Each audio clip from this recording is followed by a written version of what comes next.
Hello guys, ഇന്നത്തെ vlog ഹർഷം. നമ്മൾ ഈ കോളേജിൽ വന്നിട്ട് ഈ പരിപാടിനെ പറ്റി വലിയ ധാരണയൊന്നുമില്ല. അപ്പോൾ നമ്മൾ ആദ്യമായിട്ട് പോവുകയാണ്. പോയി കഴിഞ്ഞപ്പോഴാണ് മനസ്സിലായത് അവിടുത്തെ ഇനോഗ്രേഷൻ വന്നത് അവിടുത്തെ കളക്ടറായിരുന്നു. അപ്പോൾ ആ കളക്ടർ നമ്മളൊരു കാര്യം പറഞ്ഞിരുന്നു, ഇവിടെ വരുന്നവർക്കൊന്നും ഒരു ഈഗോ ഇല്ല, അവർക്ക് എന്താ ലോകം ഒന്നും അറിയില്ല, അസുഖമില്ല, കുശുമില്ല, പ്യുവർ ക്ലീൻ ആയിട്ടുള്ളൊരു മനസ്സുള്ളൊരു മക്കൾ. നമ്മൾ അവരെയൊക്കെ കണ്ടപ്പോൾ നമ്മൾക്കാണ് ഏറ്റവും കൂടുതലും ഇതൊക്കെ ഉള്ളത് എന്ന് തോന്നിപ്പോയി. അവർ ഫുൾ ഫ്രീ ആയിട്ട് ഫുൾ ഹാപ്പി, അവർക്ക് സങ്കടമില്ല, ഫുൾ ഹാപ്പി. നമ്മൾ അന്ന് ഈ പ്രോഗ്രാം അവിടെ സെറ്റ് ചെയ്തത് അവരെ ഹാപ്പിയായി വെക്കാൻ വേണ്ടിയിട്ടാണ്. അന്നൊരു ദിവസം ഫുള്ളും അവർ വന്നിട്ട് നമ്മളെയാണ് കൂടുതൽ ഹാപ്പി ആക്കിയത്. ഒരു ഡാൻസും പാട്ടും ഫുൾ അടിപൊളിയായിരുന്നു. അപ്പം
മൂന്ന് മണിയായപ്പോൾ അവർക്ക് പോകാനുള്ള സമയമായി. ആദ്യം ഒരു സ്കൂളുകാർ പോയി, ഓരോ ടാറ്റ കൊടുത്ത് വിട്ടിട്ടൊന്നും ഓര് നമ്മളെയും കൂടെ വിളിക്കുക പോവാന്ന് പറഞ്ഞിട്ട്.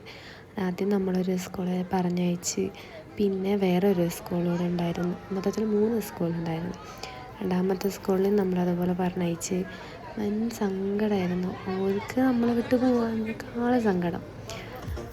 നല്ലൊരു മെമ്മറി ആയിരുന്നു അന്നത്തെ ഒരു ദിവസം. അത് കഴിഞ്ഞിട്ട് നമുക്ക് ചെറുതോണി പോകുന്നതുകൊണ്ട് നമ്മൾ അവരുടെ ബസ്സിൽ അങ്ങോട്ട് കയറി, എന്നിട്ട് നമ്മൾ അവരെ ചെറുതോണി ഡ്രോപ്പ് ചെയ്ത്. അപ്പോൾ ആ ബസ്സിലൊരു കാഴ്ചയാണത്. പിന്നെ ഒരു ദിവസം പോയ പോക്ക് ഒരിക്കലും മറക്കാൻ പറ്റാത്തൊരു ദിവസമായിരുന്നു അന്ന്. ഹർഷം.